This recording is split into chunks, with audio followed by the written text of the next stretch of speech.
So let me just say that I know I've been up here a couple times, but this award and the responsibility of speaking to you on behalf of the class, quite honestly, means the most. To the trustees, president, the deans, sheriffs and chiefs who are here, thank you for celebrating with us. To the staff, Officer Dovak, Lieutenant Miller, Corporal Tabazinski, and Detective Kester, thank you for putting up with and supporting us. I know we're not quite that easy to deal with, considering our unique personalities that we have.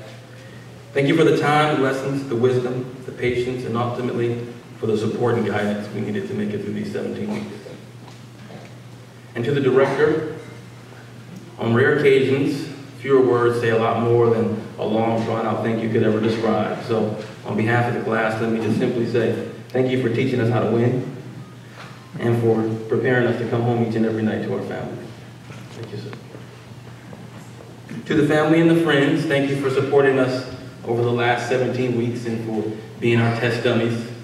Thank you for allowing us to arrest you over and over and over, for putting up with the one-arm bar takedowns and the pressure, counter-pressure, and the endless number of brachial stuns.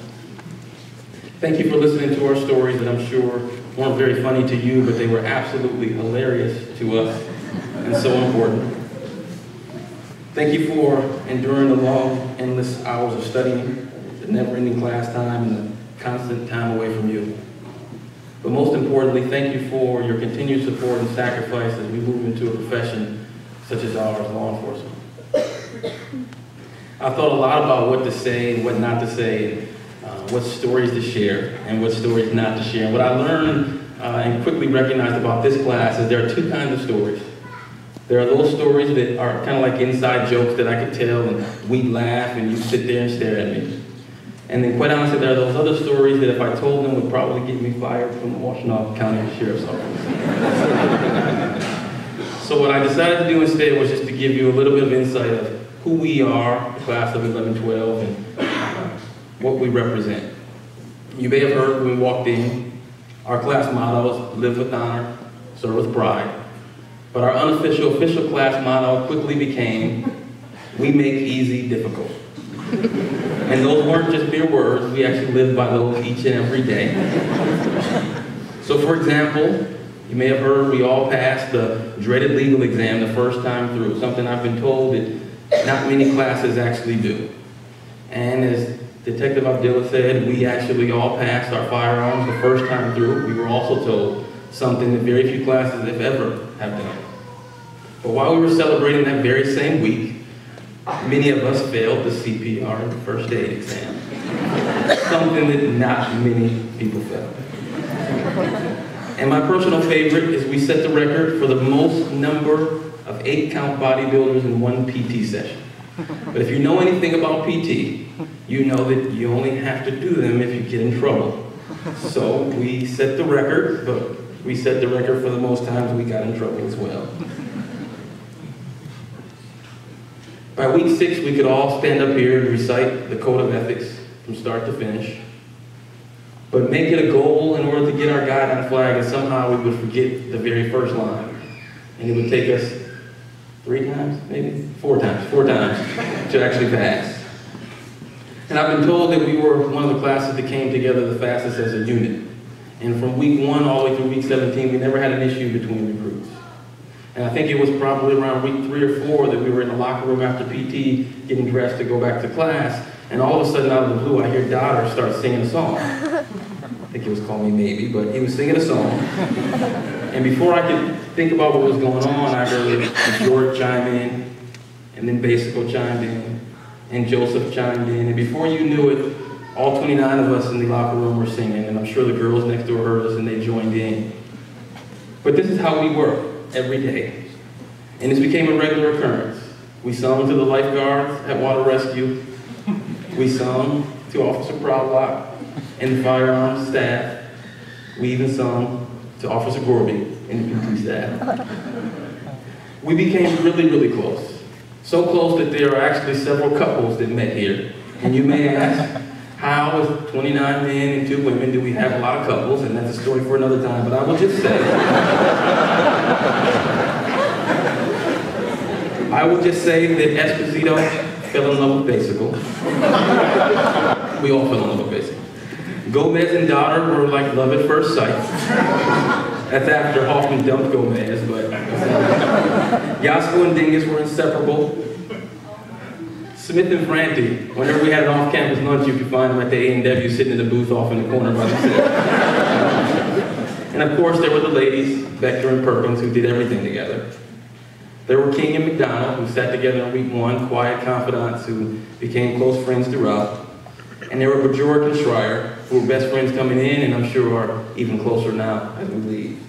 So there were friendships that were made, and I'm sure will last a lifetime.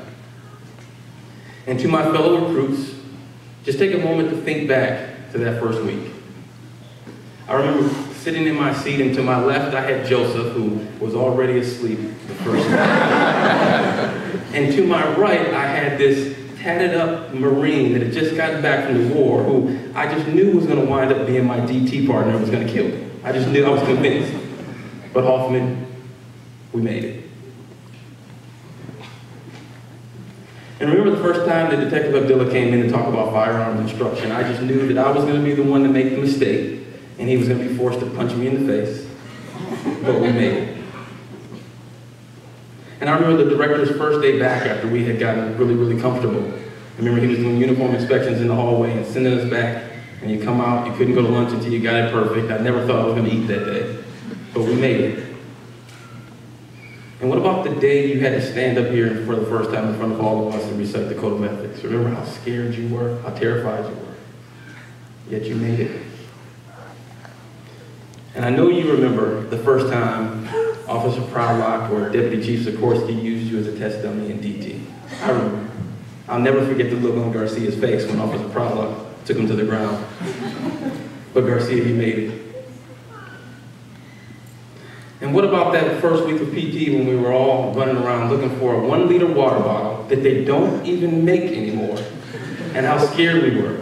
We were in every gas station in Myers in southeastern Michigan, and none of us could find one, but yet we made it.